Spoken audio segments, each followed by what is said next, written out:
Bonjour à tous et bienvenue sur cette nouvelle vidéo. Moi je suis ravie d'être là avec vous, j'espère que vous vous portez tous bien. Donc je vous ai déjà parlé des méridiens, de quelques principes philosophiques de médecine traditionnelle chinoise. Et j'aimerais maintenant que l'on revienne sur cette aventure énergétique sur le corps. Donc commençons par le début. Comment se compose ce système énergétique chez les enfants? Je vous parle de ça tout de suite.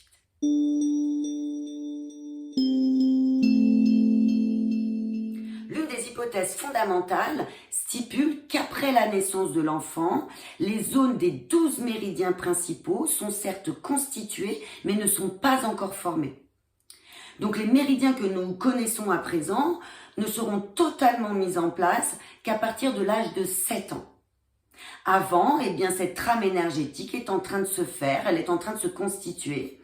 Et il y a ce que l'on appelle donc des familles de méridiens qui englobent des zones situées à l'avant, à l'arrière et sur les côtés du corps de l'enfant. En raison de leur parcours le long du corps et afin de pouvoir les identifier plus facilement, ces familles de méridiens vont être appelées donc la famille antérieure, située sur l'avant du corps, incluant donc les futurs méridiens de l'estomac, de la rate, du gros intestin et du poumon.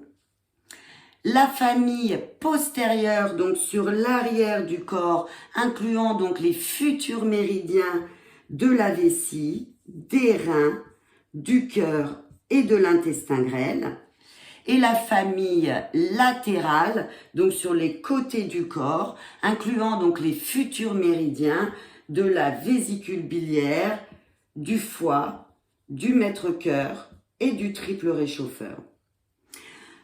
Pour les mains, il est déterminé les méridiens suivants. Donc pour le pouce, ce sera le méridien du rein, du poumon, du cœur, du foie et de la rate pour le petit doigt.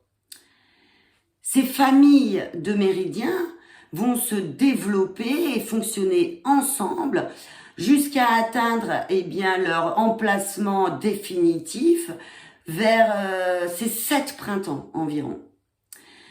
Donc avant, s'il y a lésion ou dysfonctionnement, on agira sur cette trame énergétique en massage ou par intention bienveillante.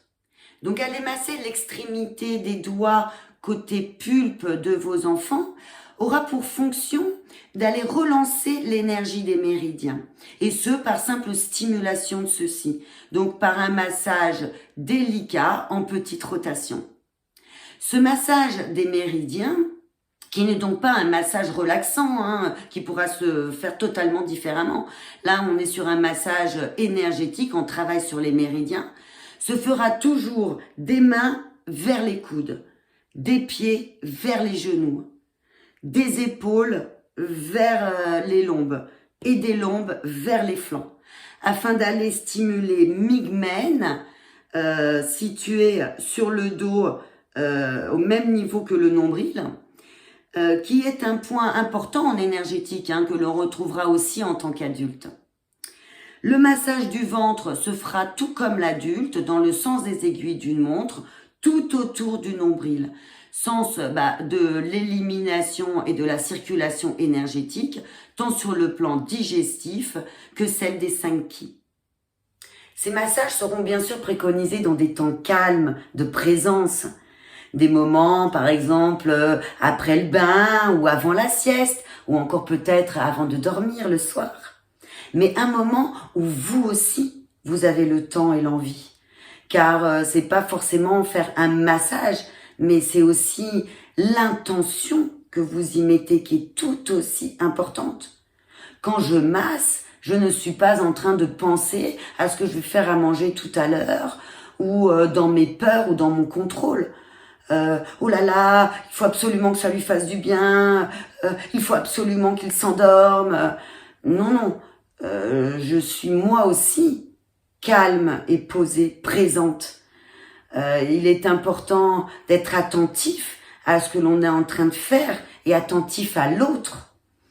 Mes mouvements peuvent être plus lents afin d'apaiser, de calmer, ou ils peuvent être aussi plus rapides afin d'aller stimuler, mais toujours doux et attentif. Je donne sans attendre, dans l'instant. Merci à tous pour votre écoute et je vous dis à très bientôt sur une prochaine vidéo. Ciao, ciao!